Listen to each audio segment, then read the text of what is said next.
pela Márcia e pelas suas companheiras aí do Mato Grosso do Sul. Então, é um grande prazer estar aqui.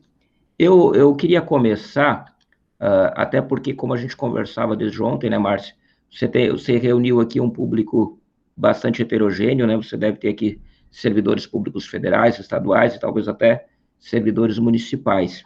E nem todos estão acompanhando a tramitação da proposta de emenda constitucional número 32, desde o início, né? Nem todo mundo conhece exatamente a extensão das medidas.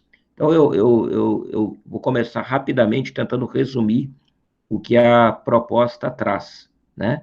E tentar também demonstrar que, ao contrário do que muitos, e principalmente o governo, tem procurado vender, de que ela é uma reforma administrativa para o futuro, né? A gente vai ver aqui que longe disso, né? A emenda constitucional 32, se entrar em vigor com o texto atual, ela tem impactos diretos nos atuais servidores públicos do país. Começa dizendo que é importante lembrar que a chegada da reforma administrativa no Congresso Nacional, ela acabou demorando bem mais do que se imaginava, né? Porque era uma espécie de crônica de uma morte anunciada. O ministro Paulo Guedes falava de reforma administrativa, assim como falava de privatização de estatais e uma série de medidas aí de cunho ultraliberal desde a campanha eleitoral, né? No primeiro ano, o governo acabou se enredando muito e, ao contrário de todos os governos eleitos pós-Constituição de 88, o governo Bolsonaro foi o único que assumiu sem uma agenda muito clara. Tanto que ele não fez o que os governantes, que eu citei de outros governos eleitos, fizeram, que é apresentar de imediato, no primeiro ano de governo, uma agenda ao Congresso e implementar nos primeiros 6 meses a votação dessa agenda. Isso não aconteceu no governo Bolsonaro. Nós vimos como matéria relevante da agenda do governo, no primeiro ano, apenas a reforma da Previdência. E eu digo apenas porque ela foi apenas uma proposta de tantas que se esperava do Guedes, e ela, na verdade, ela foi muito mais resultado de uma condução feita pelos presidentes das duas casas, né, da Câmara dos Deputados e do Senado Federal, do que propriamente uma agenda de governo. O próprio governo não tinha posições muito firmes em relação ao texto, né? Vocês lembram lá que o presidente Bolsonaro, em vários momentos, durante a tramitação da reforma da Previdência, ele acabou atravessando o samba, né, entrando em conflito com as suas lideranças do Congresso e com o próprio ministro Paulo Guedes, porque ele queria fazer uma reforma da Previdência, mas ele queria preservar aqueles que ele, em tese, eram sua base eleitoral, né? Então, ele acabou tumultuando um pouco o processo, sobretudo na reta final, tentando livrar a cara na reforma de militares, né? Como acabou conseguindo, e de servidores públicos da área de segurança pública, o que acabou acontecendo muito pouco, né? A diferença de texto da reforma da Previdência para os servidores da segurança pública acabou não trazendo para eles o que eles esperavam, que esperavam um privilégio por serem eleitores do presidente Bolsonaro. Mas o ano de 19, ele se resumiu a essa agenda, né? A reforma administrativa esteve em 19 para vir para o Congresso várias vezes, mas exatamente porque o presidente, me parece, tem essa preocupação em preservar a sua base eleitoral na reforma, que ela acabou não chegando em 19, veio somente no ano de 2020, e nós tivemos até alguns encontros, né, Márcia, logo que a reforma chegou, a partir de setembro, e projetando que ela realmente não evoluiria no ano passado, por uma série de peculiaridades. Nós enfrentávamos, como enfrentamos até hoje, né, esse caos provocado pela pandemia da Covid-19, e também porque o Congresso enfrentava lá um período pré-eleitoral, tanto da eleição municipal de 2020, como também o que veio logo depois, que era a disputa pelo comando da Câmara e do Senado. Isso acabou empurrando a reforma administrativa para esse ano. Importante dizer que a matéria chegou em setembro, praticamente não, só teve discurso e previsões em 2020, mas agora, com a presidência do presidente Arthur Lira, o texto passou a andar na Comissão de Constituição e Justiça e está aí há dias, talvez na próxima semana tenha a sua admissibilidade, né, a sua constitucionalidade admitida pelo plenário da CCJ. Mas eu vou falar um pouquinho sobre a tramitação depois. Queria só lembrar para vocês, basicamente, o que o texto traz de relevante, de importante e de preocupante. Entre outras coisas, a reforma ela traz uma ampliação muito grande dos poderes do presidente da República. Ele passa a não ter mais o limite da reserva de lei para fazer uma série de mudanças na organização e funcionamento da administração pública, né? O texto da emenda constitucional permite, inclusive, ao presidente da República extinguir carreiras, extinguir órgãos, fundi-los, né? Numa liberalidade que remete, isso depois até algumas dessas limitações para a lei complementar e ordinária, mas dá poderes ao presidente da República que hoje ele não tem. A aprovação da PEC nesse sentido significa o Congresso Nacional abrir mão de, no futuro, avaliar a conveniência e a oportunidade de medidas desse tipo. E, como eu disse, inclusive de extinção de carreiras existentes, né?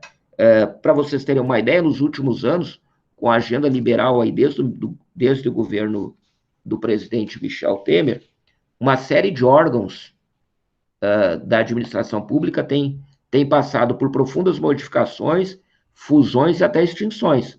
Mas todos eles estão submetidos à reserva da lei, quer dizer, o Congresso Nacional precisou aprovar o que foi feito. Não mais será necessário isso. O governo poderá fazê-lo por decreto, por regulamento do próprio presidente da República. E isso causa grande preocupação. A outra medida muito séria que o texto traz é a mudança significativa nas regras de admissão ao serviço público. Cria pelo menos três novas maneiras de ingresso no serviço, todas elas encaminhadas também para a legislação complementar e ordinária para serem regulamentadas, mas na prática significa, por exemplo, que a estabilidade no emprego para futuras carreiras estará limitada às carreiras típicas do Estado, né? E o próprio concurso público sai desse processo muito precarizado, porque o concurso público deixa de ser a regra para ingresso no serviço público e passa a ser meramente uma etapa, né? Seria a primeira etapa de ingresso no serviço.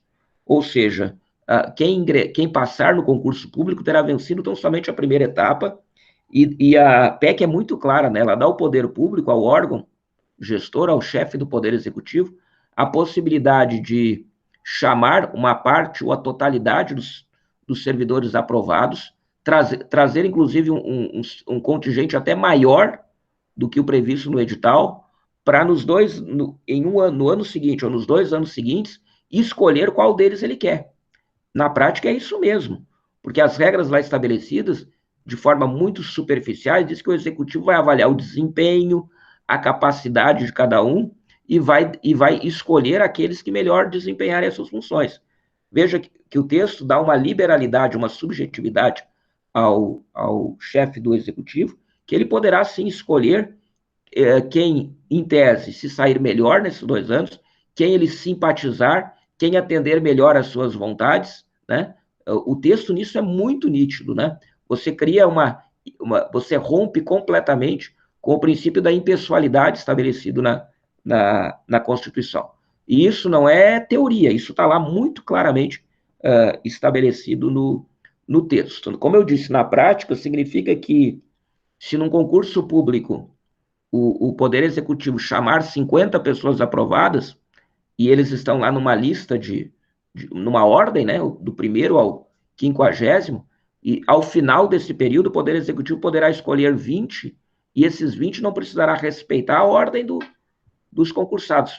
Isso no Poder Executivo Federal já é um problema, já será um grande problema. Imagina nos estados e municípios, onde governadores e prefeitos vão poder escolher quem chamar. Na prática, significa chamar seus apadrinhados políticos.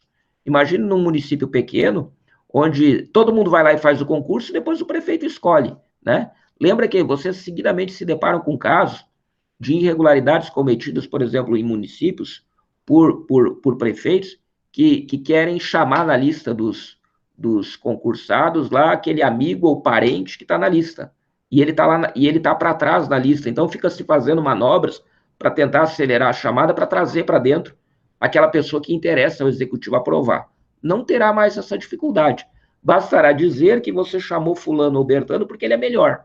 Você efetivou. Só depois desses 2 anos que ocorrerá a efetividade no cargo, e como eu disse, por mera escolha subjetiva feita pelo agente público. Uma outra regra que é um pouco assustadora é a mudança lá no artigo 37 da Constituição, que estabelece o princípio da subsidiariedade. Ou seja, vai se escrever na Constituição que, a partir de agora, a atuação do serviço público em praticamente todas as carreiras, todas as instâncias, em todas as atividades, será subsidiária.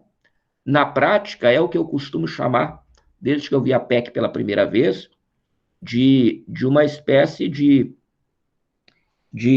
privatização dos serviços públicos, porque hoje nós temos, por exemplo, na área da saúde, essa experiência já muito clara, né? Desde que se criou as OCIPs, o serviço público de saúde tem sido muito precarizado pela utilização desse mecanismo. Eu costumo dizer que a mudança no artigo 37 da Constituição, proposto pela PEC 32, significa a ossipização de todo o serviço público. Porque o que a gente está vendo na área da saúde vai acontecer na área da educação e numa série de outras. O texto dá muita liberdade para o agente público estabelecer uma série de adoção de medidas para trazer para dentro do serviço público a atuação do ente privado em substituição ao serviço público convencional. Há uma série de mecanismos que deixam muito claro que a intenção é paulatinamente reduzir a presença do servidor público efetivo e concursado e a sua substituição por empresas privadas que venham a assumir esse tipo de serviço. É importante também salientar que o texto traz uma série de restrições, e aí eu rapidamente queria falar sobre os atuais servidores, né? Como eu disse inicialmente, se vende a ideia de que a atual proposta ela não atingirá os servidores públicos das carreiras atuais. Eu começaria citando um exemplo, mas depois eu vou citar rapidamente vários outros exemplos de que demonstram que o texto atingirá, sim, imediatamente todos os servidores. Um deles é que a lei garante hoje a reserva significativa de cargos de funções comissionadas para servidores. E o texto traz agora um alargamento no texto, na legislação, que permitirá que os gestores públicos entreguem os cargos comissionados de direção, de assessoramento técnico para não concursados. Hoje você tem uma reserva de lei, por exemplo, aqui no Executivo Federal, tem, por exemplo, os cargos, os chamados DAS, né? São os cargos comissionados do Serviço Público Federal. Os DAS 3 para baixo, eles sofrem uma limitação muito forte em relação à ocupação por parte de servidores não concursados, né? Há cotas estabelecidas que definem muito bem o quantitativo mínimo de servidores públicos que precisam ocupar esses cargos. A PEC está tirando essa regra e vai permitir, por exemplo, que o gestor entregue a totalidade praticamente desses cargos para não concursados. Então já é uma demonstração muito clara de que o texto trará, sim, reflexos sobre o atual servidor, né? O atual servidor que exerce as suas funções com qualificação e que ocupa cargo comissionado porque realmente tem um desempenho superior, uma experiência digna de nota, ele perderá certamente esse cargo para um indicado do gestor de plantão. Eu fiz uma listinha aqui que eu queria citar para vocês de restrição de direitos que vão atingir os atuais servidores e os futuros, né? Por exemplo, a PEC traz uma limitação em relação a férias de 30 dias a cada 12 meses, e essa será uma limitação definitiva, que atinge atuais e futuros. O fim das licenças-prêmios vai atingir atuais e futuros servidores. A vedação da progressão ou promoção com base apenas no tempo de serviço vai atingir os atuais e os futuros servidores. Ninguém progredirá mais por tempo de carreira. Isso está muito explícito na PEC. A incorporação de funções, inclusive, não só no serviço público, como nas estatais, né, que é algo que várias carreiras têm isso bem regulamentado, deixa de existir. Você não poderá mais fazer incorporação de função comissionada que tem exercido, mesmo que por longo tempo. A redução da jornada, ela estará vinculada à redução de salário, né? E isso atingirá servidor atual e futuro. É importante dizer que esse dispositivo, se aprovado, ele é uma brecha constitucional imensa para o fim da irredutibilidade dos salários. Porque se a Constituição diz que os salários eles são irredutíveis, você terá um outro dispositivo de salário dizendo que se a jornada for reduzida, o salário pode reduzir, né? E isso será certamente pacificado na legislação. Se hoje há grandes discussões sobre normas desse tipo, a partir do momento que se inscrever na Constituição, acabou a discussão, né? É verdade que algumas das ressalvas que eu estou citando aqui, elas terão um impacto menor para carreiras típicas de Estado. Mas isso está sendo remetido para a lei ordinária, e é óbvio, né? Imagino que aqui haja também servidores de carreiras típicas de Estado. É óbvio que quem é de carreiras de Estado ou de município terá um dano maior do que eventualmente as carreiras típicas de Estado, que tem um poder de luta, inclusive de barganha no Congresso Nacional maior, né?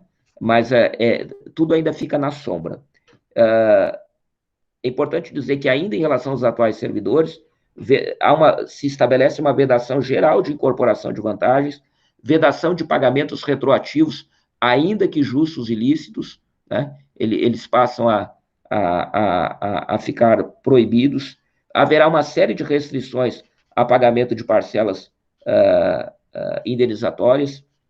É importante dizer também que aí é um capítulo importante disso tudo, a facilitação da demissão do servidor estável.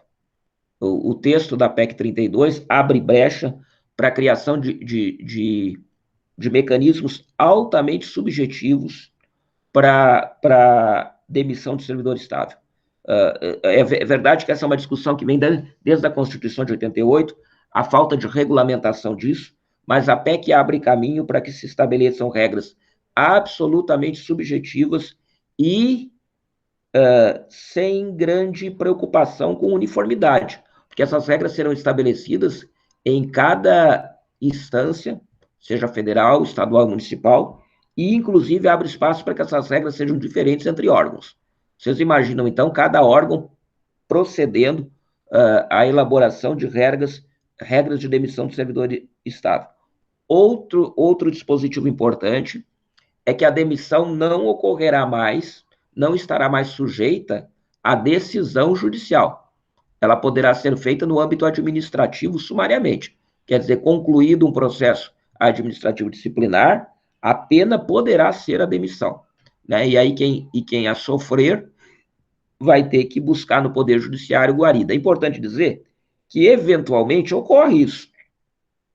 Ocorre, mas a lei hoje dá muito menos espaço para demissões de servidor público do que se dará. Nós teremos certamente, isso, se vocês conversarem com qualquer especialista em direito público, se abrirá espaço para uma avalanche de demissões usando essa modalidade. E com a demora, né, que a gente sabe que esse tipo de discussão se dá no Poder Judiciário, nós teremos, sobretudo, e aí de novo eu volto à história, né, as carreiras menos estabelecidas, as carreiras mais frágeis, as carreiras menos protegidas estarão mais à mercê dos gestores.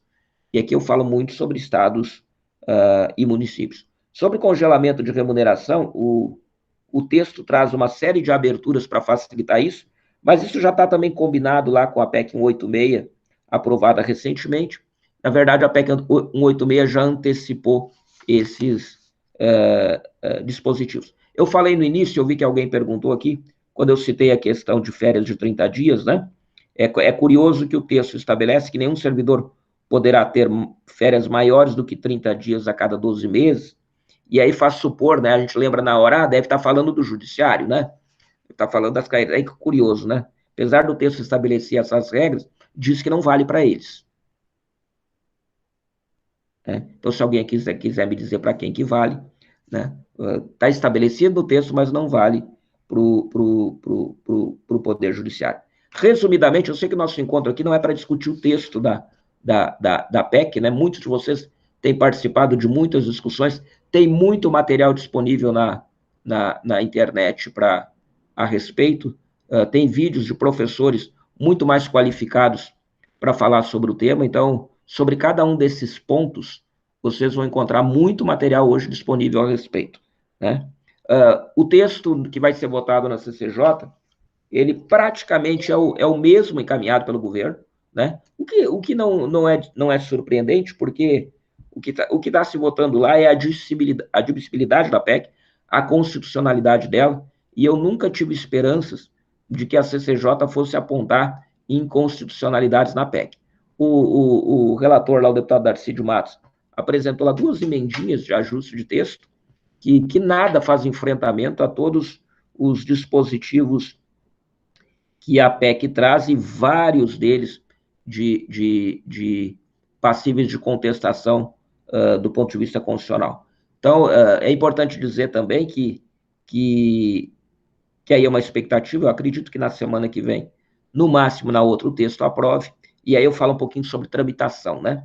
A Comissão de Constituição e Justiça da Câmara dos Deputados, ela é o órgão da Câmara, do Legislativo Federal, da Câmara Baixa, a analisar a constitucionalidade de um texto.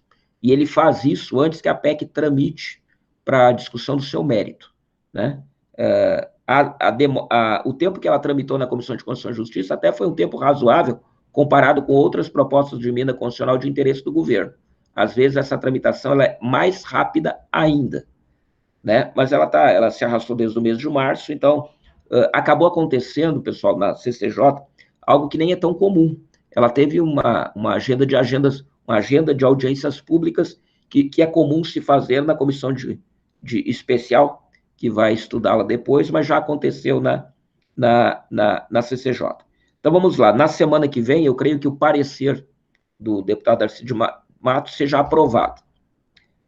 Feito isso, a PEC é remetida ao presidente da Câmara, Arthur Lira, que designará uma comissão especial para analisar o mérito da PEC. Essa comissão ela terá 40 sessões para emitir um parecer sobre o mérito. 40 sessões da Câmara dos Deputados. Como a Câmara dos Deputados tem sessão, 40 sessões ordinárias, tem sessão, geralmente, nesse período da pandemia, entre 3 e 4 sessões ordinárias por semana, porque, como as sessões são virtuais, tem acontecido geralmente sessões na segunda-feira. Então, são 3 a 4 sessões por semana. Serão 40 sessões para o relator que lá for designado, e não será o deputado Darcídio Matos, será um novo relator. É o tempo que a PEC, que a comissão tem para analisar a PEC e votá-la. As primeiras 10 sessões é prazo para emenda. E todo deputado federal tem autonomia, tem legitimidade para apresentar emendas, sendo que ele precisa colher, na Câmara dos Deputados, 172 assinaturas para cada emenda. Aquele trabalhão que a gente teve, né, Marcela, na época da reforma da Previdência, correr atrás de parlamentares. Nesse período da pandemia, isso é um pouco mais complexo, porque você precisa que os parlamentares façam essa adesão de maneira digital, apesar que eles já estão mais acostumados com isso. No ano passado era muito problemático, mas é a necessidade do parlamentar que queira apresentar emendas colher 1/3 das assinaturas dos deputados. É importante dizer que uma proposta de emenda constitucional, para ela entrar em vigor, para se tornar uma emenda constitucional, ela precisa de aprovação de 3/5 da Câmara e do Senado, né? Na Câmara dos Deputados, isso equivale a 308 votos. Mas veja, esse quórum qualificado é para votação da PEC no plenário, não é para votação de pareceres nas comissões. Porque tanto na Comissão de Constituição e Justiça como na comissão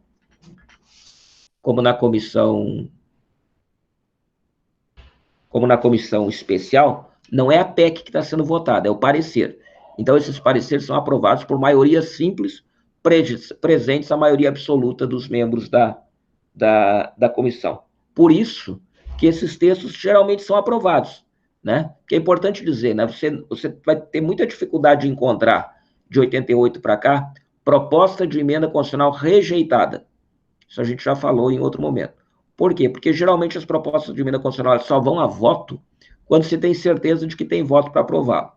Quando elas demoram muito, é porque na prática não se tem uma consolidação de votos para aprovar. O exemplo disso foi a reforma da Previdência no governo do presidente Michel Temer.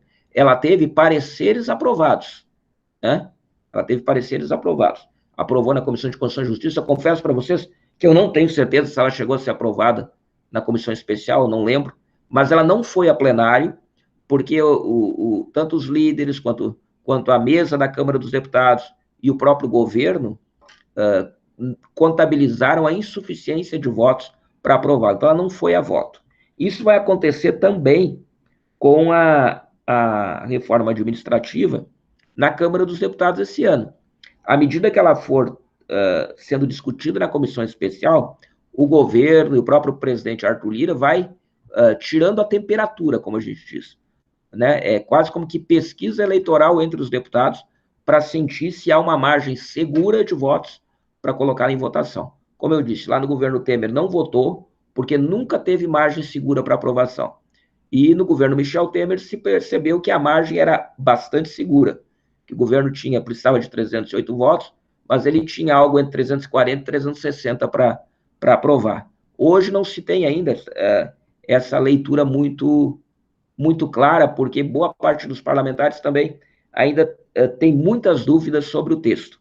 É importante dizer que a reforma administrativa está sendo discutida no âmbito da CCJ. Inclusive, as audiências públicas, os debates ocorrendo lá, elas atingem impacto um percentual que é de, no máximo, 10% da Câmara dos Deputados. Você tem 90% da Câmara que ainda está muito alheia a esse processo. Então, tanto para o mal quanto para o bem, esse processo ainda passará por amadurecimento, seja para aprovar, seja para empurrar isso para o próximo governo. Então tentando aqui, só para concluir a questão da tramitação, é isso, 40 sessões na comissão especial. Essa comissão especial, ela será instalada assim que os líderes indicarem membros. Adianto para vocês que a oposição, ela vai dar uma esticadinha na corda, né? Então, quando o presidente Arthur Lira assinar a instalação da comissão, ele dá um prazo para que os líderes indiquem os membros. É óbvio que os interessados na aprovação imediatamente indicarão os líderes, os líderes da oposição vão retardar essa entrega, e aí dependerá um pouquinho da boa vontade, da paciência do presidente Arthur Lira em esperar. Às vezes, acontece quando a matéria não é tão urgente para o presidente da Câmara, ele esperar um bom tempo, né? Eu não acredito que ele faça isso na reforma administrativa, mas talvez ele dê aí 15 dias para que os líderes escolham seus membros. Ele tem o poder e a prerrogativa de que, se os líderes dos partidos não indicarem os membros, ele indica. Ele geralmente faz isso indicando o próprio líder e os vice-líderes da bancada como membros compulsórios da comissão. Bom, aí eu acho que a gente empurra para o lado as regras de tramitação e o conteúdo do texto para falar um pouquinho sobre perspectivas, né? Aí vamos para a bola de cristal, né? E é isso mesmo, né? Fazer previsões. A gente tem que voltar um pouquinho o tempo e fazer também uma leitura do que é o cenário político atual, o que é o governo Bolsonaro e quais são as suas prioridades, né? Eu acho desnecessário aqui fazer uma análise muito ampla do que foi o governo nesses 2 anos, né? Como eu dizia lá no início, o governo Bolsonaro é um governo que se consolidou a imagem de um governo que não tem uma agenda clara, né? Ou talvez a sua principal agenda, ela não é essa que está sendo conduzida no Congresso. Talvez, primeiro, porque a gente tem que levar em conta que o governo Bolsonaro, ele não é um governo, né? O governo Bolsonaro são vários governos dentro dele, né?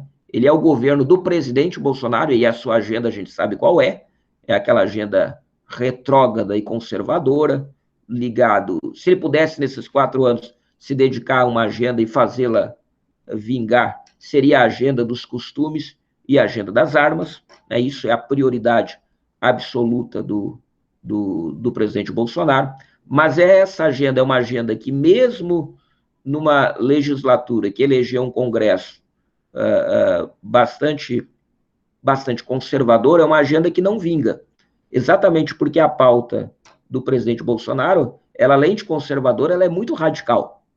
Ela é muito radical. Então, todas as tentativas que ele fez até agora no Congresso Nacional acabaram fracassando, tanto na agenda conservadora, a gente começa lá em 19, com Escola Sem Partido, né? E as tentativas que ele fez de decreto das armas, todos eles ou foram rejeitados pelo Congresso Nacional com decreto sustando, ou por ações que os partidos políticos impetraram no Supremo Tribunal Federal, que derrubaram essas legislações, ou pelo menos as desidrataram. Então, essa é a agenda do presidente Bolsonaro. Ele, para se eleger presidente, ele se escorou numa agenda econômica liberal, né? E buscou o ministro Paulo Guedes, que só seria ministro da Economia no governo Bolsonaro, né? O Guedes tem uma visão econômica ultraliberal, né? Que se associa muito à escola de Chicago, mas a verdade é que, passados 2 anos do governo, percebe-se que, além da agenda dele ser uma agenda ultraliberal, ela é uma agenda que envelheceu, porque a agenda dele não conversa mais, inclusive, com as agendas econômicas do mundo liberal, do primeiro mundo, né? Ele tem hoje uma agenda muito atrasada. A pandemia serviu, inclusive, para deixar isso muito mais claro. Você vê que o mundo hoje não dialoga com a agenda do Guedes, né?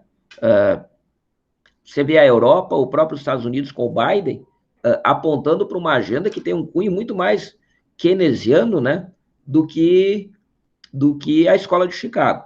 Quer dizer, a importância da atuação do Estado na economia, tanto na Europa quanto nos Estados Unidos, parece caminhar para um outro destino, né? Não há como se ter certeza para onde isso vai levar, mas é no sentido contrário do que o Guedes pretende. O Guedes apresentou ao país, apesar de não ter conseguido implementar praticamente nada, ele vende ao país uma agenda de redução máxima do tamanho do Estado, de retirada do Estado da economia, de desregulamentação das regras econômicas e de entrega à iniciativa privada a atuação, inclusive, em setores estratégicos da economia. Então, essa agenda dele é uma agenda que hoje está muito fragilizada. E exatamente porque está fragilizada, já estamos indo aí para 2 anos e meio de governo, o ministro Paulo Guedes precisa de troféus. Ele precisa entregar alguma coisa. E aí tem 3 pautas no Congresso Nacional que ele enxerga como troféus dessa agenda liberal. Veja, hoje o governo, e aí eu falo do governo da economia, né, que é esse segundo governo que eu falei, o governo do Ministério da Economia, da equipe econômica, esse governo precisa entregar alguma coisa para dizer que fez, alguma coisa radical de cunho liberal. Então, tem 3 agendas nesse semestre que estão muito postas no Congresso. Uma é a reforma administrativa, a outra são 2 agendas de privatização. É a privatização dos Correios e a privatização da Eletrobras. Lembrando que a privatização da Eletrobras nem Temer conseguiu fazer. Durante 18 meses, o governo Temer tentou implementar a privatização e acabou deixando para o governo Bolsonaro. E como eu dizia na semana passada, na segunda-feira passada agora, num debate na TV Câmara, com a equipe do PPI, lá do Paulo Guedes, eu dizia que o Ministério da Economia, e assim como o PPI, que ficou responsável por tocar as privatizações, eles precisam de um troféu porque eles não entregaram nada. E aí, nesse momento, a ideia é entregar qualquer coisa. Qualquer coisa. E até para fazer o mal tem que ter competência. E esse governo, uma das suas principais marcas é a falta de competência. Eu costumo brincar muito, dizer que o governo Temer, com todos os defeitos que tinha, né, do ponto de vista moral, ético, né, ele era um governo de homens competentes. Basta lembrar que no Palácio do Planalto nós tínhamos Moreira Franco, nós tínhamos Eliseu Padilha, tinha Gedel Vieira Lima, quer dizer, um bando de assaltantes de carro forte. Mas gente altamente competente do ponto de vista de conhecer a máquina pública e conhecer os meandros da política. Eles não conseguiram privatizar a Eletrobras. Bolsonaro, ao longo desses 2 anos e meio, também não. Guedes não conseguiu. Deu uma cartada agora, recentemente, publicando uma medida provisória que tenta resgatar nela boa parte dos dispositivos, ainda de forma mais resumida, que estão no projeto de lei de privatização da Eletrobras, que está no Congresso há 2 anos. O governo vai enfrentar grandes dificuldades, porque vai tentar votar essa pauta nas próximas semanas, né?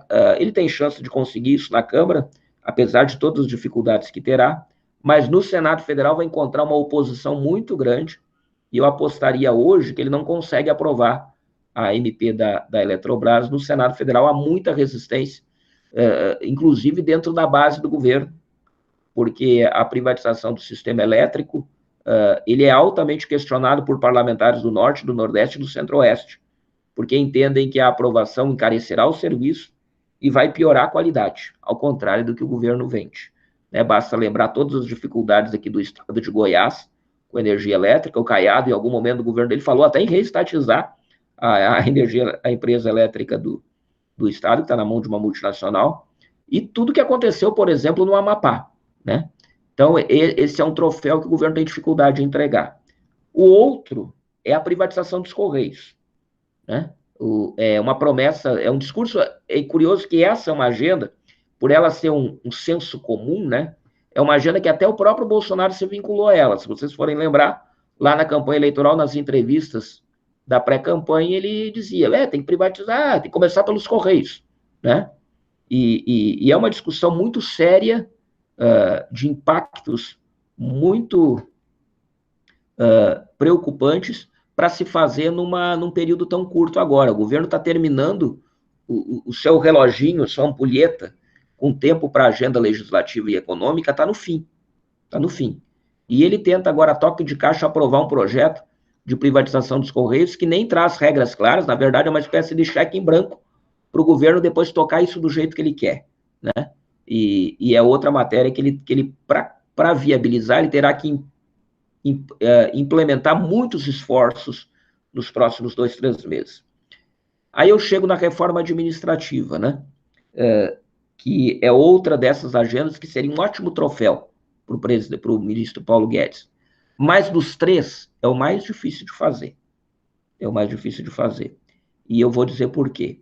Em que pese vender para a sociedade esse discurso de que o servidor público é um privilegiado, né? De que é um marajá, de que a máquina pública é muito pesada, de que o gasto com os servidores públicos engessa o governo, de que o governo fica impedido de realizar investimentos e melhorar a sua atuação por causa dos gastos com o serviço público, e isso colar, de certa forma, no senso comum da população. A verdade é que há alguns obstáculos que o governo vai ter que enfrentar nesse período para aprovar a reforma. E um deles é de que o serviço público tem muita capilaridade no país.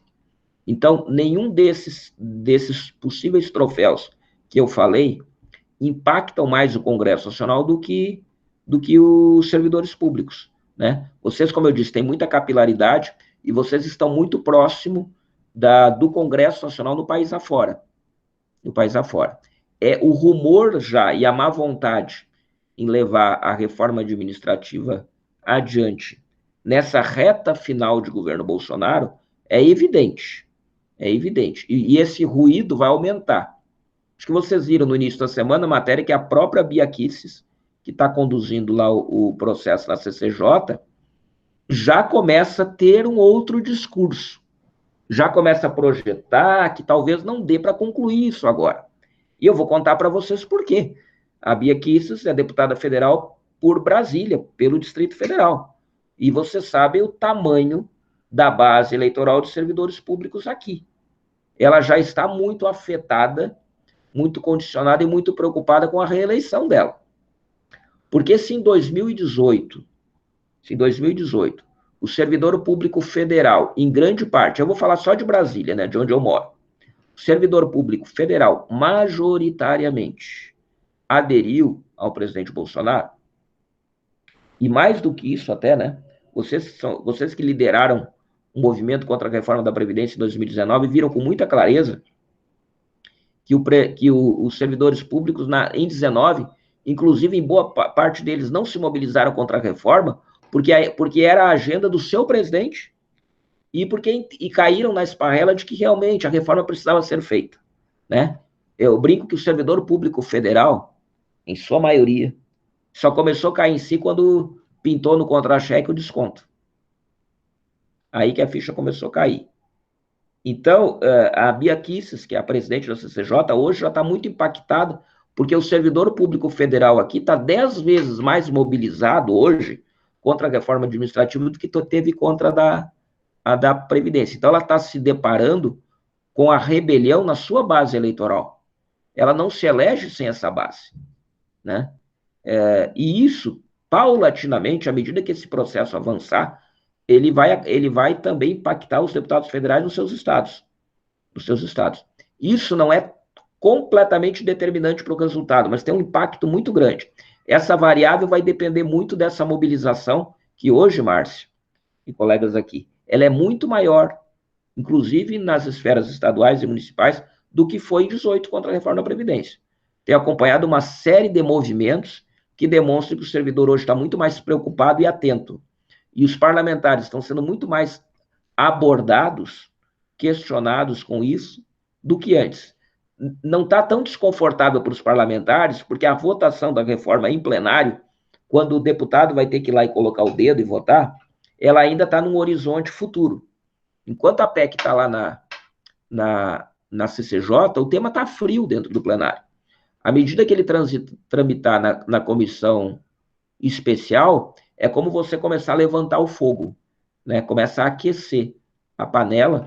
E aí eu volto a algo que eu já disse em outros encontros com vocês. O presidente Bolsonaro tem como calendário no Congresso Nacional, tinha esse ano 3 trimestres. Basicamente 3 trimestres. Nós estamos no segundo. O terceiro trimestre é o primeiro trimestre do próximo semestre. É aí que se esgota toda a agenda relevante do governo, sobretudo a agenda econômica. A partir daí não há mais espaço, porque na prática o governo já estará em campanha eleitoral e o Congresso Nacional também. Se vocês pegarem todo o histórico desde 88, esse é um período de absoluta improdutividade da agenda legislativa de quem governa, que é o último ano e o final do penúltimo ano em relação à agenda. O Congresso passa a ser tão somente reativo e votar matérias urgentes. Então, nesse momento, o tempo corre não contra nós, corre contra o governo. É ele que precisa implementar um calendário bastante intenso para atingir objetivos. E aí, para concluir, eu falo nesse calendário do presidente Arthur Lira, que tem um papel fundamental nesse processo. E é um papel que precisa ser muito bem interpretado, porque as ações nem sempre são o que elas parecem ser, né? E nesse momento ele joga muito com o calendário, porque ele precisa demonstrar para o governo que ele está fazendo as coisas avançarem, então que ele tem poder para tal, mas ao mesmo tempo ele não pode entregar tudo, porque se ele entregar tudo, ele sabe que esse governo não cumpre o que promete, inclusive com ele. Então há um jogo de blefe entre o comando da Câmara dos Deputados e o governo federal. É como que um querendo que o outro faça primeiro o que combinaram. Então, me parece muito claramente que o presidente Arthur Lira vai ficar dando demonstrações da força dele dentro do plenário, mas, ao mesmo tempo, não entregando a finalização dessas agendas, esperando uma série de coisas. O grupo do presidente Arthur Lira e o Centrão, majoritariamente, ele sabe que ele tem todas as cartas na mão para decidir o que ele vai fazer em 22. E hoje ele jura de pé junto que estará com o presidente Bolsonaro, né? Mas, como eu já disse em outras vezes, o Centrão, ele não segura a alça de caixão. Então, ele pretende esticar a corda ao máximo. Vamos usar uma expressão aqui bem pejorativa, mas é isso mesmo. Extorquir o governo ao máximo, até o final, e vai tomar uma decisão se vai estar com o Bolsonaro lá, de verdade, e não estará integralmente, quer dizer, se uma parte dele estará com o Bolsonaro, no final da metade do primeiro semestre do ano que vem. Então, lá por abril, maio e talvez até junho, o, o, esse grupo político, que hoje dá sustentação para o presidente, vai decidir se vai estar com ele. E não interessa para eles entregarem tudo que o governo quer agora, porque se entregar, o governo já não precisa tanto dele. Tem essa questão relacionada ao impeachment, que eu subestimo bastante nas discussões, porque, ao contrário do que muitos pensam, eu discordo da leitura de que é o Centrão que protege o presidente Jair Bolsonaro do impeachment. Eu acho que o Centrão acaba levando os louros disso, mas quem impede hoje o impeachment do presidente Bolsonaro são as ruas. Porque se nós pegarmos o histórico de impeachment no Brasil, você só faz impeachment, você só consegue implementar uma agenda de impeachment quando você tem um presidente com uma taxa de popularidade inferior a 10%.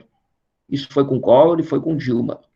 Você não tem como fazer impeachment com um presidente que tem condições de fazer mobilização popular do tamanho que o presidente Bolsonaro tem.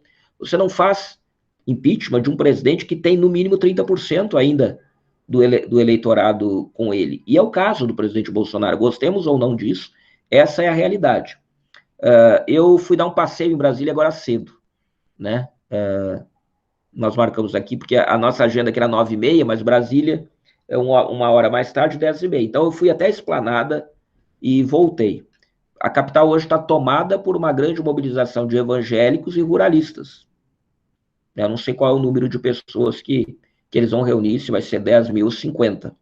Mas eu não consegui entrar na Esplanada, porque ela já estava fechada. A quantidade de caminhões, Márcia, aí do Mato Grosso do Sul, do Mato Grosso, de Goiás e do Sul da Bahia, já era impressionante. Também tem a marcha dos evangélicos que estão aqui reunidos. A movimentação hoje é para demonstrar que o presidente Bolsonaro tem apoio popular. Independente do tamanho desse apoio, ele é muito claro que não há clipe para impeachment. Então, apesar do presidente Bolsonaro ter muito medo de um impeachment, precisaria haver assim uma situação de completo desmoronamento do governo para que essa agenda fosse uma agenda séria. Então, o que o Centrão dá para o governo hoje é condições de ainda também implementar algumas pautas. Interessa muito mais ao presidente ao ministro Paulo Guedes isso. Mas o Centrão entrega alguma coisa, por exemplo. Entregou nessa semana a aprovação daquele absurdo das novas regras de desregulamentação total da legislação ambiental. Praticamente destrói o Código Florestal e é a legítima passagem da boiada do ministro Ricardo Salles. Eu acredito que esse texto não passará no Senado Federal, mas é uma demonstração do Lira de que ele tem poder para aprovar, inclusive, uma aberração desse tipo. Quando ele aprova algo tão radical, tão extremista, ele demonstra para o governo, tá vendo? Se eu quiser, eu faço, né? Mas ele segura as outras pautas. Assim como ele está fazendo com o projeto dos Correios, que ele colocou na mão de um parlamentar da confiança dele, que pode apresentar o relatório a semana que vem, mas eu tenho conversado com ele e ele tem dito para mim que o Lira disse para ele que ele só vai apresentar, que é para ele apresentar só em agosto, e dá para ver muito claramente que é o governo o presidente e o Centrão fazendo isso, que é jogando com o governo. Na reforma administrativa, não tenham dúvidas que será a mesma coisa. A reforma administrativa, ela é uma carta na mão do presidente da Câmara, ela é um troféu que o governo ambiciona entregar e o governo está pouco se lixando para que tipo de texto será aprovado na reforma administrativa. Por mais incrível que seja dizer isso, mas é verdade. Assim como o Guedes não estava nem aí qual era o texto da 186, o que interessava para ele era aprovar. Então, na reforma administrativa, é isso que o governo quer também. O que a economia quer aprovar para dizer que aprovou, é troféu, né? Principalmente para um ministro tão desgastado como é o Guedes hoje, tão desmoralizado, né? Desmoralizado pelas políticas nefastas que tem implementado, pela falta de atuação efetiva da economia em defesa da sociedade nesse período da pandemia, mas desgastado também junto ao mercado financeiro. Do mercado financeiro. Porque o que o Guedes faz? Ele vende terreno na Lua. Ele fica fazendo projeções o tempo inteiro que ele não entrega. Então, até para implementar agenda econômica cruel e nefasta para o Estado brasileiro, até para isso ele é incompetente. E não adianta fazer o que ele está fazendo agora, como já fez várias vezes, de culpar o Congresso. Eu estou preparando um material para uma palestra que eu vou fazer nos próximos dias, que mostra como o Congresso foi bonzinho com o governo Bolsonaro nesses 2 anos e meio. O Congresso aprovou praticamente tudo que o governo quis, e eu vou excetuar lá aquelas pautas radicais e translocadas do Bolsonaro. Mas da agenda econômica do Guedes, praticamente tudo que ele realmente apresentou e propôs foi aprovado. Aprovado. É uma lista de quase 30 propostas de desregulamentação econômica, lei do gás, lei do saneamento, são quase 30, que demonstram que o Congresso não criou obstáculos para o governo. Eu tenho muitas dificuldades em acreditar que o governo conseguirá, nessa legislatura, aprovar a reforma administrativa. Mas isso não é para acalentar nossos sonhos, não. Porque, primeiro, para mim fica muito evidente que se Bolsonaro conseguir a reeleição, de novo, é futurologia, né? Há 3 meses atrás a gente podia dizer assim, não, com certeza, tudo indica que ele vai conseguir. Aí agora, com a soltura legal do Lula, com as pesquisas eleitorais, não, agora ele não tem mais chance. Mas isso é momento, né? É fotografia do momento. Daqui 3 meses, o quadro pode ser completamente outro. Aí eu vou falar, para terminar, do último governo, né? O terceiro governo que eu não falei, que é a parte do governo que entende que o governo tem que abrir o caixa e soltar dinheiro. Isso vale lá para o Ministério do Desenvolvimento Regional, do Rogério Marinho, vale para o Ministério do ministro Tarcísio, e vale para os ministros militares do Palácio, que entendem que o governo tem que priorizar uma agenda social e de investimentos para se viabilizar para 22. O governo tem bala na agulha para fazer isso. O governo tem bala na agulha para, se quiser, no segundo semestre ou no início do próximo ano, vir com um auxílio emergencial de R$600 de novo, se ele quiser. E a gente sabe que o efeito eleitoral disso, para o governo, será positivo. Então, o jogo não está jogado. A reforma administrativa, ela não será rejeitada. Ela poderá não ser votada. E se ela não for votada, ela vai ficar congelada no estágio que estiver. E se o governo Bolsonaro se reeleger, não há dúvida, se você conversar com qualquer cientista político que estuda como esse fenômeno acontece, a gente volta para um segundo governo muito fortalecido, muito mais autoritário e com uma pauta econômica muito mais liberal. Quer dizer, tudo de ruim que esse governo não fez agora, fará em 23. E a reforma administrativa vai ficar ali, disponível no estágio que estiver, e as nossas forças para lutar contra um segundo governo Bolsonaro serão os instrumentos que a gente terá para enfrentá-los estarão bem mais enfraquecidos. Então, há uma série de variáveis a considerar para o futuro que mostra que essa luta tem grande chance de a gente não perdê-la agora, mas a gente precisa ficar mobilizado porque o futuro poderá trazer de sabores muito, muito, muito maiores. A chance do governo é conseguir aprovar a reforma administrativa na Câmara nos próximos 2 meses, no plenário da Câmara dos Deputados. Então, nós estamos aí no maio, o governo precisa até o recesso parlamentar, aprovar na Câmara dos Deputados. É aquele calendário da reforma da Previdência, lá em 2019, igualzinho, com a dificuldade maior ainda para o governo, de que se ele conseguir fazer isso, o texto vai para o Senado Federal no período já pré-eleitoral. E as dificuldades que o governo enfrentará lá serão ainda muito, muito maiores. Veja, a reforma administrativa não é a reforma da Previdência. Ela afeta muito mais os parlamentares. Eu hoje tenho uma leitura muito clara das dificuldades que o governo vai ter no Senado com a reforma administrativa. Então, é um terreno muito pantanoso para o governo trilhar. E não só difícil, como para encerrar mesmo. É importante dizer que tem que ver qual é o grau de prioridade que o governo dará a isso nos próximos meses. Porque, veja, no início da gestão do Arthur Lira e do Rodrigo Pacheco, eles pediram para o governo as suas prioridades. E o governo entregou 40 prioridades. Quem tem 40 prioridades não tem nenhuma. E ao longo desse semestre, mostrou-se muito claramente que, a exemplo dos 2 anos iniciais do governo, o governo não tem prioridade. O que o governo cria toda hora factoides, discursos e tenta encontrar em determinadas medidas troféus para se justificar. A reforma administrativa ela pode ser prioridade numa semana para o governo e na outra passar a deixar de ser. Ela é uma prioridade para o Guedes hoje? É. Das 3 prioridades que eu falei, ela é a número 3. A primeira é a Eletrobras, a segunda Correios, a terceira reforma administrativa. Mas ela pode imediatamente deixar de ser ali à frente. Ali na frente. O que a gente precisa é continuar colocando dificuldades. E me parece que tanto os servidores públicos quanto os parlamentares de oposição estão muito preparados para atuar nessa batalha de ir ganhando tempo, de ir promovendo discussões, de ir mobilizando os servidores e de ir contaminando, a palavra é essa mesmo, e contaminando o clima no Congresso Nacional, tornando a ideia de aprovar a reforma cada vez mais indigesta para a base do governo, que é tão afetada eleitoralmente por uma eventual reforma como os parlamentares de oposição, porque a base do governo também é eleita pelos servidores públicos do país. E como eu disse no início, é muito difícil para o parlamentar se submeter a votar uma matéria tão incômoda às vésperas da eleição. Adroaldo, obrigada, Adroaldo.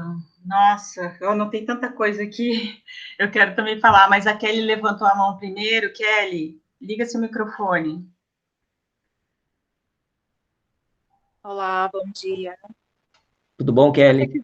Tudo bem, mas se você quiser falar, Márcia, tudo bem. Por mim não tem problema, não. Eu levantei a mão porque conforme ele foi falando, eu fui pensando. Não, fala, Kelly, pode falar, depois eu falo. Tá. Adroaldo, eu gostaria de agradecer, porque é sempre uma aula, assim, de uma análise de conjuntura, né, na questão macro, muito, muito boa, assim. É sempre muito bom ouvir você falar. Eu acredito que a gente precisa também fazer algumas considerações, porque a gente acaba analisando dentro do ponto de vista do servidor, né? E dentro desse aspecto, eu acho que a gente é uma moeda de troca muito forte que está sendo utilizada aí para prejudicar outros sujeitos, vamos dizer assim, outros atores sociais também, né?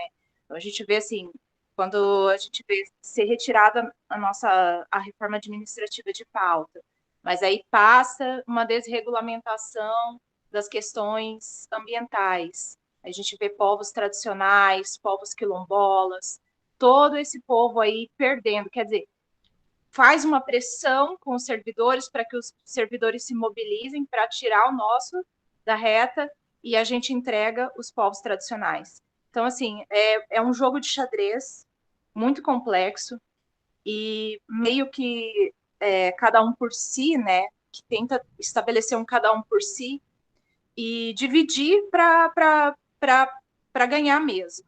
Então, assim, eu continuo pensando que a estratégia é mobilizar a categoria de servidores, mas a gente precisa pensar lá à frente também, né? Que é uma coisa que o Sindjuf aqui tem feito, assim, começou a fazer, que é articular com os movimentos sociais da sociedade civil organizada, né? Para poder fazer um trabalho de base com a população, porque em dado momento a gente vai precisar dessa população na rua, porque a gente não vai poder, assim, tirar só, assim, se salvar e entregar outros sujeitos, outros atores que também podem contribuir aí para construir um país melhor, né? A gente tem que pensar que num panorama mundial a gente está tendo aí a estatização de algumas de algumas empresas privadas em países europeus, mas nós somos colônia. Então, assim, o capitalismo ele precisa se manter, e a partir do momento que ele precisa se manter, esses empresários que estão entregando para os seus governos europeus as suas empresas, muito provavelmente eles vão querer participar dessa privatização do Estado brasileiro, porque é uma forma de continuar ganhando. E não é à toa que nós temos diversas multinacionais atuando no Brasil, né? A gente já sabe, inclusive, a situação do apagão que teve, né? Agora esqueci, mas aquela situação era uma empresa espanhola, né? Era uma empresa espanhola no Amapá, isso. E aí era uma empresa espanhola. Então, assim, a gente tem já esses sujeitos atuando no Brasil, a gente é colônia, né? A gente tem que se colocar, isso é muito importante a gente entender essa contextualização. Enquanto colônia, a gente tem também os interesses internacionais contra, né, a estatização, a garantia de serviços públicos pelo Estado brasileiro, porque a gente consegue aqui, quanto mais privatizado para as multinacionais, melhor. Então, a gente precisa se mobilizar enquanto sociedade civil para que a gente possa fortalecer essa sociedade civil e, então, fazer a nossa luta contra a privatização dos serviços públicos ou essa terceirização, né, dos serviços públicos. E era isso que eu queria, Adroaldo, te falar, né, que eu acho que essa é uma estratégia, queria até ouvir você falar um pouquinho sobre isso, né, essa estratégia dos sindicatos se unirem e fomentarem aí a organização da sociedade civil para que a gente futuramente consiga fazer um enfrentamento real, né, dessa situação, dessa pauta toda. Obrigada, viu? É verdade, Kelly. Na prática, significa, resumindo tudo que você disse, a gente não pode isolar, né? A gente não pode isolar o debate à reforma administrativa, né? Tudo isso faz parte de um grande contexto, né? E isso ganha mais gravidade ou mais importância à medida que a gente se dá conta que a gente está aí há um ano, pouco mais de um ano, das eleições. E independente das nossas posições ideológicas, independente das nossas preferências políticas e eleitorais, é inegável que o processo eleitoral tem uma importância imensa daqui para frente, porque ele terá impacto direto em todas essas pautas, né? As pautas dos servidores, as pautas das estatais, as pautas identitárias e das minorias. Quer dizer, o que resultar do processo eleitoral terá um impacto decisivo no rumo de todas essas pautas. Então, a conjugação de esforços, a materialização dessa união de esforços é fundamental para os resultados, sobretudo de médio e longo prazo, desse processo todo, né? Porque aqui a gente está falando muito sobre tática, sobre o momento atual de como lidar com a situação do momento em relação à reforma administrativa. Mas tem muito mais coisa em jogo.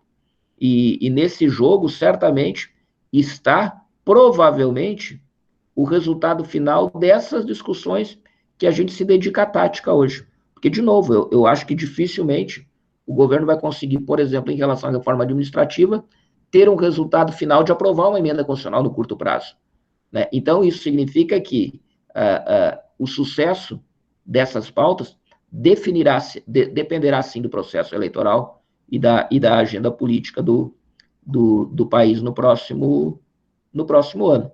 Muito provavelmente até a 32, até a PEC 32, dependerá do resultado da eleição do ano que vem. E aí merece uma outra discussão, né? A gente faz uma outra live, né, para discutir aí projeto eleitoral, projeto de país, eventuais alianças. Você tem toda a razão. Essa nossa discussão aqui, que é muito importante, ela é, na verdade, um grão de areia no meio de algo muito mais sério. Adroaldo, inclusive, assim, daí a importância da gente não parar a mobilização, inclusive, no ano que vem, e os sindicatos participarem, né, ativamente desse processo eleitoral, para a gente não eleger de novo pessoas tão descomprometidas com a população, né, porque esse Congresso Nacional atual é o retrato disso, eles não estão preocupados com o povo. A Zeneide levantou a mão, o Henrique também. Zeneide, por favor. Adroaldo, bom dia. Oi, Bom dia querida, a tudo todos bem? também. Olha, Adroaldo, estou muito feliz com o que você sempre, né? Você nos traz assim muitas informações interessantes e atualizadas. Eu fiquei com a apresentação desse relatório de admissibilidade pelo relator na Comissão de Constituição e Justiça, veio assim um banho de água fria no primeiro momento, mas agora você esclareceu uma coisa muito importante, que as audiências públicas serão retomadas na fase seguinte, que é da comissão especial. Mas eu queria ver com você também o seguinte, Adroaldo, eu estou vendo que esse governo, ele, como você falou, não é um governo, são vários governos, né? E os nossos congressistas, os deputados e senadores, eles têm muita vinculação com esse mercado, né? Com esse governo de mercado, né? E com essa ideologia neoliberal. E a gente viu isso muito na reforma da Previdência, né? Apesar dos esforços até do próprio governo em favorecer algumas categorias, mas o Congresso foi resistente e passou essa reforma da Previdência que é para atender o interesse de fundos de pensão, né? Fundos de pensão dos governos estrangeiros, que há muito tempo tentam entrar no Brasil e não conseguiam, por conta do nosso sistema do regime geral de previdência social, que resguarda, né, a população. Mas o que eu tenho, além dos ataques que está nessa PEC 32 aos servidores públicos de todas as esferas, uma coisa que talvez a população não tenha compreendido é que essa reforma administrativa ela ataca direitos básicos que são tradicionalmente garantidos pelo Estado brasileiro e que está previsto na nossa Constituição Federal. Direito à educação, direito à saúde, direito à alimentação. E a população talvez não esteja a parte do quanto que ela será afetada por tudo isso. E eu vejo, assim, apesar do seu otimismo, mas eu vejo que o Congresso Nacional tem gás, como disse a Kelly, para apresentar outras medidas que afrontam contra a população, vindas até do próprio Planalto, através de medida provisória, porque você sabe muito bem que muitas dessas medidas que o governo está implementando por meio de reforma à Constituição, como foi o caso da 186, ele poderia ter feito por medida provisória, né? E aí e uma das coisas que nos afetam assim muito nessa reforma administrativa é a redução de quadros efetivos no governo, e isso traz um reflexo muito grande para os regimes próprios de previdência social que asseguram a aposentadoria aos servidores que já estão aposentados. Aí eu queria que você fizesse uma abordagem sobre isso também. Talvez você queira também esperar pela colocação do Henrique, aí já faz tudo de uma vez, o que você achar melhor. Tá bom, acho que sim, acho que a gente pode ouvir mais colegas, né? Henrique, com você a palavra. Tá. Não, são duas dúvidas. Uma é mais específica e de curto prazo, e outra é mais pessoal e de longo prazo. Do ponto de vista, você falou assim, bom, a estratégia é tornar a aprovação da PEC 32 indigesta, né, para os parlamentares. Então, e você separou dois momentos. Vai ter agora essa comissão especial e depois vai ter um segundo momento de discussão no Senado para essa aprovação. Para a atuação do sindicato, assim, eu estou pensando aqui na nossa atuação do sindicato, que é um sindicato pequeno, né? Como dividir ou como organizar isso ao longo do tempo. Quer dizer, dá para ter paciência e ir fazendo pequenas ações agora nessa comissão especial e guardar o gás para quando for para o Senado, ou aguarda ela pegar fogo nessa comissão especial? Quer dizer, como que o sindicato pode começar a organizar os gastos e a intensificação da mobilização? Isso pensando num sindicato pequeno, né? Ao longo desse, como tornar indigesto isso ao longo do tempo? Isso é uma dúvida que eu tenho. Então, essa primeira dúvida que é de curto prazo. A segunda dúvida é em relação a essa alteração que teve no regimento interno da Câmara, né? Que tirou tempo dos deputados de oposição. Você não falou, e aí eu tenho uma dúvida, como que isso afeta a gente, como que a gente manobra com isso, e, em segundo lugar, é o seguinte, essa alteração no regimento, quer dizer, não é um pouco um tiro no pé, quer dizer, se ganha a oposição ano que vem, e essa oposição forma uma maioria no Congresso, também vai ter um tratoraço aí de esquerda, que não necessariamente vai ser bom para a gente, né? Então, só uma análise sua sobre essa alteração que teve no regimento. São essas duas dúvidas.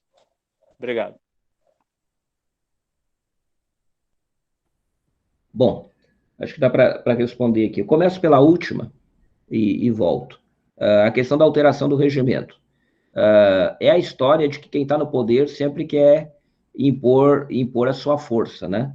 E eu vou contar uma coisa para vocês aqui, que eu tenho certeza que nenhum de vocês sabe. Esse texto que o Arthur Lira aprovou de mudança do regimento, eu vou brincar e depois eu explico. Foi elaborado pelo Arlindo Chinalha. Agora eu explico. Essa proposta não é nova. Essa proposta, durante a gestão da presidência do presidente Arlindo Chinalha lá atrás, o PT queria implementar e aprovar. Por quê? Porque quem é que dava trabalho naquela época? Eram Democratas, né, que é ótimo, é um especialista em obstrução, o próprio PSDB e outros, os partidos que não faziam parte daquela ampla aliança dos governos Lula e Dilma. Vocês lembram, né? O Centrão estava com a gente, em boa parte do tempo. Mas você tinha o Democratas e o PSDB e outros pequenos partidos, até o PSOL, né?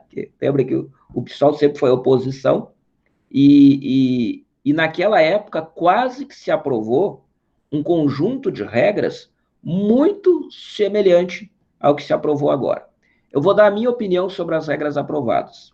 Ela tem alguns exageros, mas as mudanças feitas, a gente discute elas na Câmara dos Deputados desde 2008, 2009. Elas, em algum momento, precisariam ser feitas.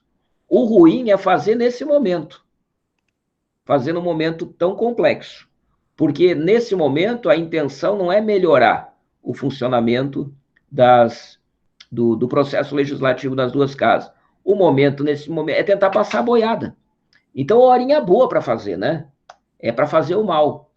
A mudança das regras regimentais é algo discutido há muito tempo, e eu concordo aqui, de novo, vou dizer, eu concordo que as regras regimentais, sobretudo na Câmara dos Deputados, elas favorecem muito a atuação da oposição. Elas favorecem muito a atuação da oposição. Eu não sei se vocês lembram que no governo Dilma teve a votação da chamada MP dos Portos. MP dos Portos. Presidente da Câmara era Eduardo Cunha, eu acho. Na fase que o Eduardo Cunha foi governista, porque ele, no primeiro semestre dele como presidente da Câmara, ele implementou as agendas do governo. E essa agenda dos portos era uma agenda do governo, mas também era uma agenda da quadrilha do Temer lá, né? E lembrando bem o que aconteceu na MP dos Portos. Isso é 2015. Nós atuamos na Câmara dos Deputados durante 3 ou 4 dias, e para o governo conseguir aprovar a MP dos portos, e ele tinha ampla maioria. A gente se organizou numa atuação de guerrilha regimental, que a gente conseguiu fazer com que houvesse 2 sessões da Câmara dos Deputados, que uma delas chegou a durar 72 horas quase. Eu acho que vocês vão lembrar dessa história, porque tem muita fotografia de deputado dormindo no plenário, lembra? Tem fotos maravilhosas de deputado virado para trás, capotado, dormindo. Quem conhece a Câmara dos Deputados como a Márcia, tem o Salão do Cafezinho, tinha deputado dormindo no chão, né? Eu, da minha bancada, tenho fotos maravilhosas que não dá para divulgar, dos deputados, de 3 horas da manhã, eu fotografando os deputados dormindo dentro da sala da liderança, que era assim, tinha um momento lá que tinha 4 deputados deitados no chão, dormindo, que parecia que tu estava fotografando o cadáver, né? Porque estavam mortos. Eu estou dizendo isso para dizer que as regras regimentais para obstrução, elas privilegiam muito o trabalho da oposição. Então, elas precisam passar por ajustes. Mas o que o Lira fez foi fazer no momento inoportuno agora, porque abre caminho para acelerar, porque é isso que ele quer acelerar algumas pautas. Então, o momento era completamente inapropriado. E houve alguns excessos. Os excessos que eu acho que houve não afetam exatamente a tramitação de proposta de emenda constitucional, porque está tratando lá sobre as emendas aglutinativas, que para a emenda constitucional é diferente, porque emenda emendas em PECs, você tudo precisa de muito apoiamento. Para os projetos de lei, não.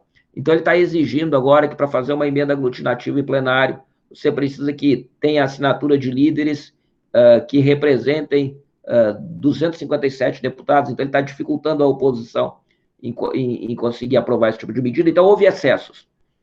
Agora, o absurdo é fazer agora. É isso que faltou também, talvez, a articulação dentro do plenário para tentar postergar essa discussão para um outro momento. Mas a oposição tem muito ferramentário para obstruir. Por isso que quando eu vi essa semana dizendo que até a Márcia estava preocupada, né, que ia votar a PEC na CCJ na quinta ou na sexta-feira, eu disse, não é assim. Na verdade, vai ser a primeira sessão, porque o ferramentário disponível é grande para você obstruir, né?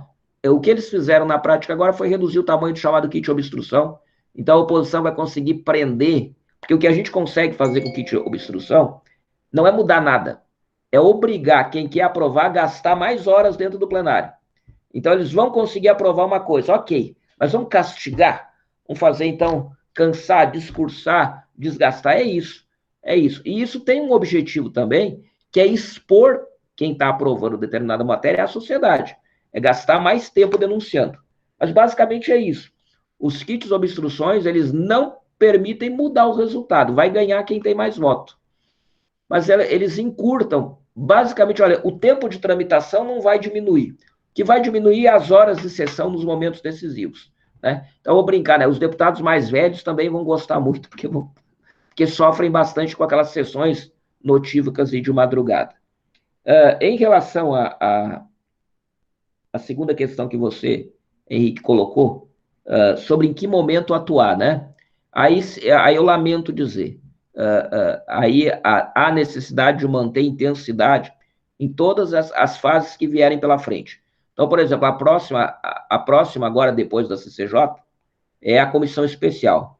Então, é tentar prolongar esse calendário, e aí é uma atuação que se dá basicamente por parte dos parlamentares, propondo audiências públicas, indicando representações para participar, tentar esticar esse calendário. Por parte das representações dos sindicais, é procurar parlamentares. É procurar coisa que vocês já fizeram muito na vida e tem que fazer. E como aí tem a ver com o que eu também falei na fala inicial. Cada vez o deputado sentir mais o bafo na nuca, enxergando o processo eleitoral, enxergando o dano que essa matéria pode trazer para a reeleição dele, né? Tem uma série de coisas que ainda vão ser discutidas nesse processo a demonstração de que a reforma administrativa trará danos a serviços que são muito essenciais, mas que ganharam muito mais visibilidade agora no período da pandemia, né? As próprias carreiras relacionadas à saúde e à própria educação, né? Então, isso tem sobre parlamentares um impacto bastante sério, e muito mais a um ano da eleição. Como eu disse, se vocês forem procurar material histórico demonstrando como o Congresso se comporta ao longo de 4 anos, vocês vão ver que o último ano é o ano que ele não quer fazer nada de comprometedor. Não quer fazer nada de comprometedor. Então, a pressão que você faz no último ano, ela é muito mais proveitosa, ela dá muito mais resultado do que a que é feito no primeiro ano. Tanto é por isso que diz que o primeiro ano, o Ciro Gomes diz isso, né? O presidente da República, no primeiro ano de governo, tem poderes imperiais. Porque eu vou usar uma palavra bem feia, bem agressiva, mas é para vocês ficar bem claro. No primeiro ano de governo, parlamentar eleito está cagando para o eleitor. A palavra é essa. Por quê? Porque está muito longe a eleição. Então, ele quer mais que tudo de ruim que ele tenha que votar e que desagrade o seu eleitor seja no primeiro ano de governo. Porque por mais bobagens que ele fez, ele tem 3 anos para se redimir, né, e para se reconciliar com o seu eleitorado. No último ano, uma votação pode trazer um dano irremediável para a eleição de um deputado. Então, nós temos agora uma condição de fazer um trabalho muito mais eficiente. E sobre as pautas em geral no Congresso, vale a mesma regra, Zeneide. Há necessidade, sim, de mobilização e de pressão sobre parlamentares. Eu volto a dizer, a partir de agosto, setembro, o poder de fogo do governo em relação à votação de matérias importantes e de retirada de direitos de todo tipo, né? Não só na área econômica, trabalhista, previdenciária, administrativa, toda a pauta que cause desgaste com algum segmento da sociedade, elas perdem força. E a agenda legislativa do governo, por exemplo, no ano que vem, será outra. O governo vai tentar, de todas as formas, encontrar pacotes de bondade. É isso que o Congresso vai tentar fazer, o governo vai tentar fazer no ano que vem. É tentar pacotes de bondade. A hora agora é a reta final para passar a boiada. O que der para fazer de estrago agora, faz. Mas chega um momento que o próprio governo estanca isso, porque ele tem espírito de sobrevivência, né? Ele quer a reeleição. Então, o próprio presidente Bolsonaro, já há algum tempo que não pensa em outra coisa e não ser reeleição. Por ele, parava com essas pautas de governo, essas pautas do ministro Paulo Guedes, tudo já. Mas não é porque ele tem uma visão social, não que ele tenha uma visão de Estado elevada. É porque ele sabe que essas pautas, nesse momento, já são incômodas. Já coloca ele em conflito com vários segmentos da sociedade. Você vê, se depender do presidente Bolsonaro, de forma oportunista, ele dá aumento de salário para os servidores daqui para frente. Porque ele só pensa na reeleição, né? Vocês viram, a imprensa, inclusive, que ele está cogitando de algum percentual de reajuste salarial do final do ano para o início do ano que vem. Por quê? Porque de uma hora para outra ele mudou de ideia? Não. É estratégia eleitoral. Então, a força do governo para implementar maldades e para retirada de direitos, ela é como aquela... O meu filho gosta muito de videogame, né? De jogos. E aí tem como é que chama? Que é tem sempre aquela barrinha nos jogos de energia, que é a vida, né? Que vai acabando, né? A do governo, em relação a poder de implementar pauta polêmica, ela está acabando. O gás está indo para o fim, né? E para ele renovar essa energia, essa vida, ele precisa passar pela eleição de novo, né? Então, nesse momento, a gente se fortalece nesse enfrentamento, mas que precisa se manter em alta temperatura. De agora para frente, a gente não pode esmorecer, porque a gente tem que explorar exatamente essa fragilidade do governo. E a fragilidade do governo no momento é o tempo. O tempo corre contra o governo. Tudo que o Guedes prometeu fazer e que não fez, agora ele quer fazer de qualquer jeito. Mesmo que não seja danoso como ele gostaria, mas ele quer fazer. E cabe a gente fazer esse enfrentamento e botar o bafo na nuca do Congresso Nacional. Nesse momento é isso. Nosso trabalho é bafo na nuca do Congresso. Vamos botar o bafo na nuca do Congresso. Henrique, Adroaldo, o Henrique quer fazer mais uma pergunta, você deixa? Pode. Eu também não sei se eu respondi tudo que a Zeneide falou, se ela quiser questionar, fique à vontade. Zeneide, abre seu microfone. Não, eu me senti contemplada, sim. A gente está, todos nós, né, envolvidos com essa reforma e seremos afetados por ela, independente de se você é servidor ativo, se você é aposentado ou é pensionista, se você participa de um regime complementar de previdência, ou se você é só segurado do RGPS, seremos todos afetados, porque o que o governo menos importa é com a ascensão social para cima. Ele está trazendo, né, aumentando a quantidade de pobres e de miseráveis, e a concentração de renda também mais acirrada. Muito obrigada, eu me senti contemplada assim. Henrique.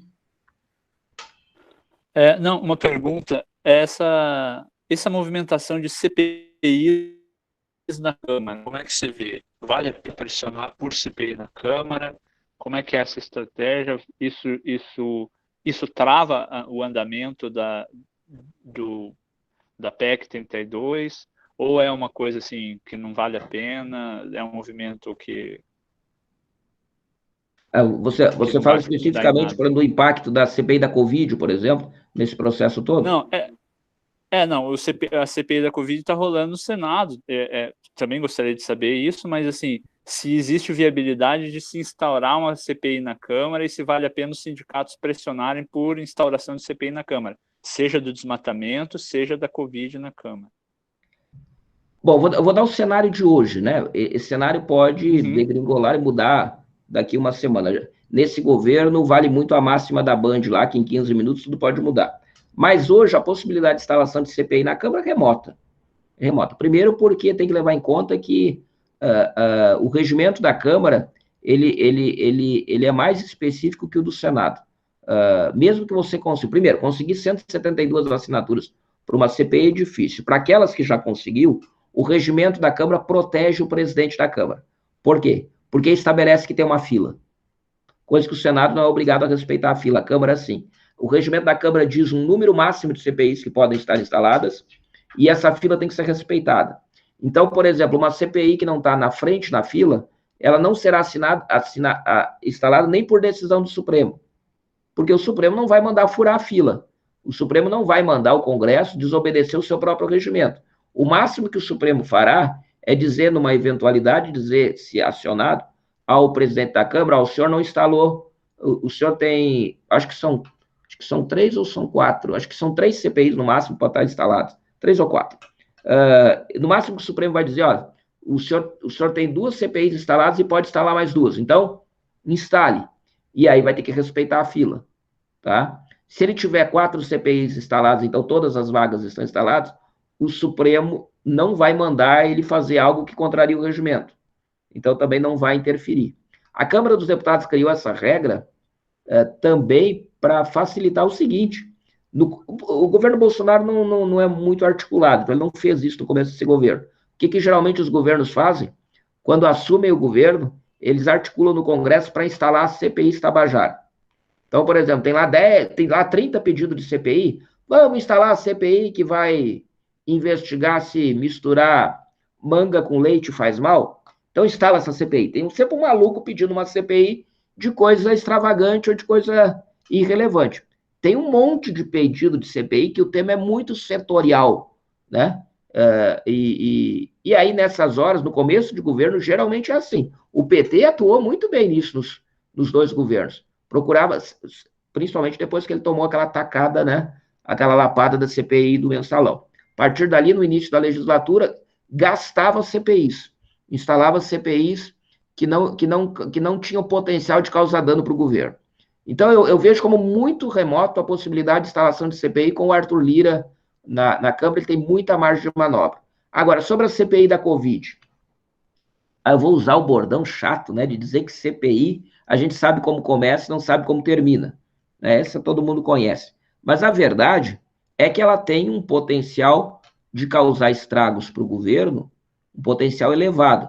O que vai acontecer é muito imprevisível, mas ela serve para conturbar o clima. Ela serve para prender a atenção do governo. Ela serve para dificultar o governo mesmo. Então, assim, a agenda legislativa do Congresso, ela será afetada pela CPI da Covid, não tenham dúvida disso. Quando eu falo afetada no seu ritmo. A gente ainda não enxerga isso com clareza, mas verá daqui para frente. Se esse efeito será maior ou menor, também aí é especulação, a gente vai ter que esperar para ver. Mas ela é extremamente desconfortável. E ela tá nas mãos do Senado Federal, ela está na mão de 7 senadores. Não é o Renan. Ali tem 7 senadores que são maioria na comissão. São 7 senadores muito experientes. São cobras criadas, que vão dar uma no cravo e outra na ferradura. Eles vão atuar muito na preocupação de tentar se mostrar equilibrados, né? E vão para cima do governo, mas ao mesmo tempo querem se mostrar equilibrados, que não são uns aloprados. Mas eu não tenho dúvida de que nas próximas semanas a gente vai ver o governo cada vez mais emparedado com a CPI. E isso tira o foco do governo. Tira o foco. Tem o efeito de fazer o governo até se desinteressar dessa ou daquela pauta por causa disso. A CPI, ela exerce, inclusive, esse papel importante para o país hoje, é de obstruir o governo Bolsonaro. Né? Se ela cumprir esse papel de inviabilizá-lo do ponto de vista legislativo, já terá cumprido, para mim, um excelente papel. Se ela congelar as ações legislativas do governo.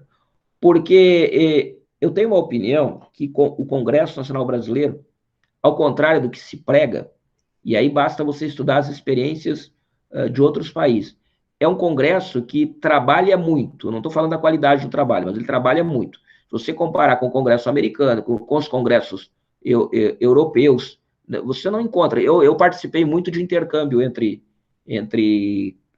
legislativos estrangeiros, e eles acham o nosso ritmo de trabalho muito caótico. Eles não conseguem entender, por exemplo, como é que a Comissão de Constituição e Justiça na Câmara tem 1.500 projetos para votar. Né? Eu já contei aqui, talvez em reuniões com vocês, nos Estados Unidos, um deputado federal, um senador, não tem iniciativa de lei, não pode apresentar um projeto. Aí você vai para a Câmara, dos atuais 513 deputados, você vai encontrar 50 deputados que cada um deles tem 300 projetos apresentados. Tramitando. Por que eu estou citando esse exemplo? Para dizer que o ritmo de atuação do Congresso, ele é muito frenético, tem muita coisa acontecendo ao mesmo tempo. Mas eu costumo dizer que, tão importante quanto votar, um dos papéis importantes do Congresso é não votar. Uma das grandes tarefas do Congresso Nacional é não votar. Tão importante quanto decidir é não decidir.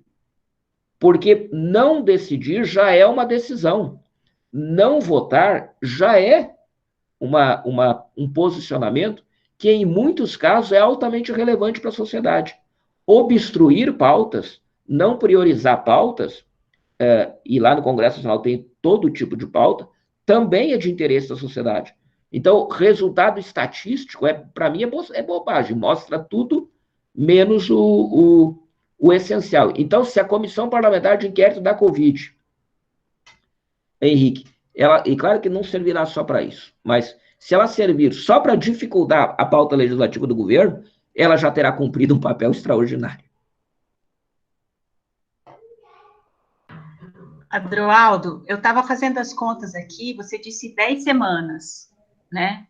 10 semanas, a gente já está mais na metade de maio, né? Eu falava sobre o número de sessões, né? 40 sessões legislativas, se ficar cheia por 4 sessões cada, na média não vai dar isso, vai dar menos, mas se fosse 4 sessões, seriam 10 semanas. Então, daí, isso vai ser lá por final de julho, seria? Se tudo der... O calendário que o Arthur Lira sonha é votar a PEC administrativa, não importa o que ele diga. Amanhã ele pode dizer que quer votar a PEC em junho. Isso é discurso, é retórica, é narrativo. Mas o calendário dele é votar a reforma administrativa antes do recesso, do meio do ano. Mas não tem um impeditivo de sessões? Tem não, mas como... mas ele vai atingir esse número. Vai atingir esse número pelo mês de julho. E feito isso, ele leva ela para o plenário. Ele quer trabalhar o mesmo calendário que se obteve na reforma da Previdência. A reforma da Previdência já está atrasada, né? Porque isso que eu ia falar. A reforma da Previdência, a PCJ não votou em maio, não, votou em abril. Então, o calendário aperta. Eu achei. Aperta. O que você está dizendo corrobora o que a gente vinha falando até agora. É de que o tempo corre contra eles, não contra nós.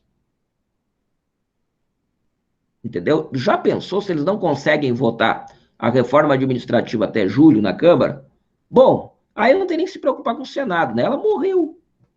Porque se ele não votar até julho, ele não vai votar no segundo semestre na Câmara. Então, eles precisam trabalhar um calendário. E a nossa tarefa é atrapalhar. Atrapalhar e usar esse tempo a nosso favor, abordando, pressionando, debatendo com parlamentares. Inclusive nos estados e municípios, né, Adroaldo? A gente está querendo fazer audiências públicas aqui na Câmara, dos vereadores. Seria um movimento interessante? Com certeza. Eu acho que tem dois efeitos extraordinários isso. Um é você garantir cada vez mais mobilização dos servidores, né? Não só mobilização, mas conhecimento, né? Os servidores saberem do que se trata.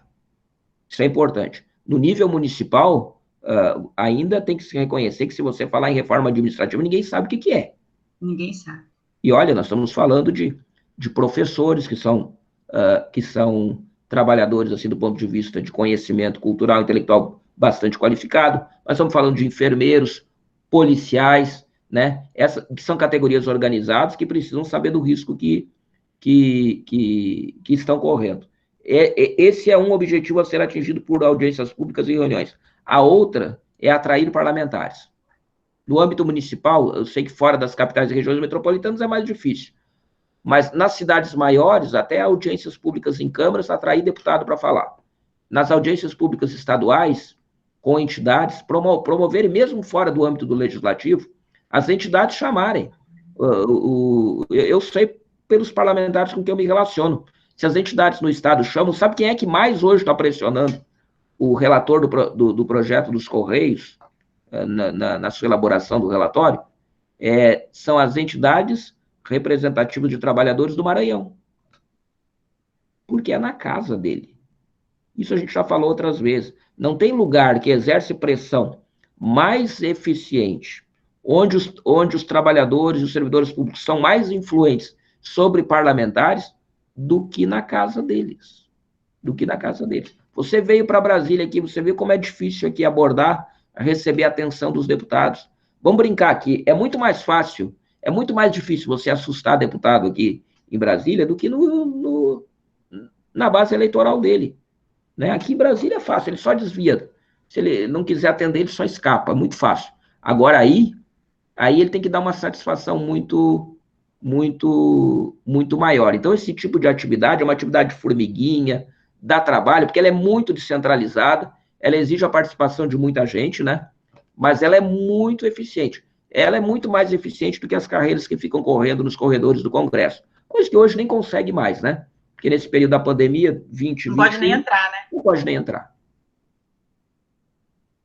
Mais alguma coisa? Adroaldo, muito obrigada. Pessoal, tem alguém mais com alguma dúvida que queira perguntar alguma coisa? Nossa, eu te agradeço demais a paciência conosco, a disposição. É muito bom te ouvir, muito bom. Eu peço desculpas porque eu queria ter falado meia hora e falei 1 hora, né, no início. Mas é sempre bom estar aqui com vocês. Está todo mundo aqui agradecendo. Sensacional, cara. Sensacional. Muito obrigada. Sabia que eu ia gostar. Foi mesmo, sensacional. Muito grata pela sua disponibilidade em conversar com a gente num sábado de manhã. E já fiquei sua fã, viu, Adroaldo? Obrigado, Patrícia. O Adroaldo, ele tem o canal, né, Adroaldo? Tem o canal no YouTube, tem uma página no Instagram também, quem quiser seguir, ele sempre faz os comentários políticos, né, Adroaldo? Eu já postei uma foto nossa no Instagram lá. Ah, ótimo. É @AdroaldoPortal. Vamos Pessoal, seguir o Adroaldo. grande prazer estar aqui com vocês, estou sempre à disposição, até porque, brincar, né, eu também estou na chuva, me molhando, sou servidor público, né, então tenho interesse direto no tema, mas, assim, eu acho que o que nos une aqui nesse momento, mais do que tudo, é a nossa visão de país, né, a nossa preocupação com o futuro do nosso país e com a visão que a gente tem da importância que o Estado tem para a sociedade. Então, a gente está do mesmo lado da trincheira. Muito obrigada, gente. Muito obrigada, tá? Muito obrigada por vocês estarem Um prazer. aqui. Grande abraço. Obrigada. Até a próxima. Tchau, tchau. Valeu. Tchau. Tchau, até mais. Tchau. Obrigada pelo convite, Márcia.